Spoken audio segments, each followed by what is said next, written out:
right, we're on Sheviit, Perek Dalid, Mishnah Tet. Second to last Mishnah in the fourth chapter of Sheviit. We're in the middle of discussing different fruits. At what point are they sufficiently ripe in order to eat them in the field as opposed to bringing them in the house? Because remember, we're talking about the idea that fruits cannot be wasted on Sheviit. If you don't know what I'm talking about, if you haven't seen it yet, go back to Mishnah Zayin, okay? Then we talked about figs, and then we talked about grapes, and now we're going to talk about olives. At what point are the olives sufficiently ripe that a person who wants to eat them can eat them in the field and it's not considered wasteful? Says the Mishnah. Zaitim, olives. Mishyachnisu revi'it l'sa'ah. It's a tiny amount. When squeezing them would produce a revi'it per sa'ah, for a sa'ah of olives. Now a sa'ah of olives, the Kahati says, is 24 lug, which is 13 liters. And a revi'it, if you ever know, a revi'it is like a tiny, tiny amount. So, it's an amount that you have to make kiddush. It's like 1 point something ounces. Really a small, small amount.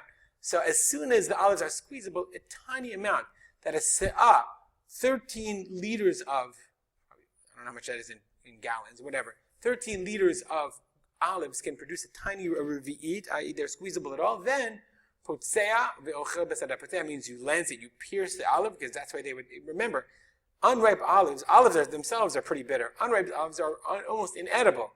So they must have been pretty hungry. So anyway, so one way they would do it is they would put seah, they would lance the olive and then ochel basadah, then you could eat it in the field. Anything earlier than that, that's wasteful. Hichnisu chatzi lug, once you got to half a lug, okay, as opposed to revi'it. A revi'it was a revi'it lug, so chatzi lug is double that. Still almost nothing. 2.5, 3 ounces. Once you get the chatzi lug, kotesh, you can crush it. V'sach basadah, sach sicha, you can anoint yourself. You can smear it on. They would use the olive oil in order to anoint. Now, olive oil of Sheviit, you can use the olives of Sheviit to anoint because that's the way that the olives are normally used. But you can't do it unless it's sufficiently ripe to use it in that way, which is when you have a se'ah of olives that can produce half a lug. Hechniso shlish. Once it's shlish, and that's what shlish means, a third. So what does that mean? Let's just look at the Bar Tanura. The Bar Tanura says, "Shenitgadlu shlish mima she'atidin lihitgadel." Okay, they've grown up to a third of what they're going to be in the end. They were the third of their final size. Inami or shemotzi mehen achshav shlish mima shemotzi l'sa'ah k'nish bashlu yafeh. Or they can either they've grown to a third of their normal size, or they can produce, squeezing them can produce up to a third of their normal yield. Then kotesh basadeh, you can crush them in the field or even in your house. It's just giving the example of how they used to crush them a little bit in the field. V'kones l'toch beito, and you can bring it into your house. Obviously, remember, you can't harvest. You can only take in what you're going to use at any particular time.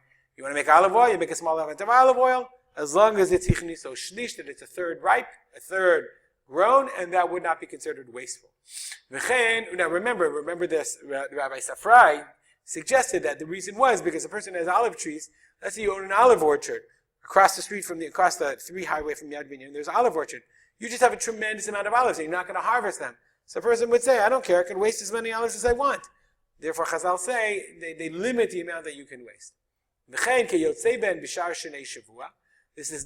rules are similar the rest of the year. Chayavin b'ma'asrot. Either chayav b'ma'asrot, okay, at the period at which it's talking about shlish. When it becomes a third, then they're chayavin b'ma'asrot. Right, you can then the olives are chayavin b'ma'asrot. So then we learned about figs, we learned about grapes, and we learned about olives. These were 3 foods that were eaten normally earlier in the field, that people who picked them would eat them in the field. But sha'akol peirot ha'ila, and the rest of the fruits of the trees, olives, not olives, apples, oranges, etc., ke'onatan the ma'asrot, ke'onatan the Sheviit. The Mishnah and Ma'asrot that we'll get to eventually lists the onah, the period of when it becomes chayav and ma'aser. Okay, let's look at the Bar Tanura. You can't eat them on Shemitah until they come to the time where they're chayav in ma'asrot. Okay, as you will see in Perek Kama, the first chapter of Ma'asrot. Okay, only the olives, the figs, and the grapes were permitted to eat in the field earlier, because that's, I guess, was the custom of people. But otherwise, when it's chayav in Ma'asrot, then onatan Sheviit, then a person can eat them. That's the earliest time a person can eat them during the year of Shemitah. We will stop here. If you have any comments or questions, feel free to contact me at, I'm going to open this, at arspolter@gmail.com, and we'll dedicate the learning to the memory of my father, Harav Simcha ben Yitzchak Kalman. Have a great day.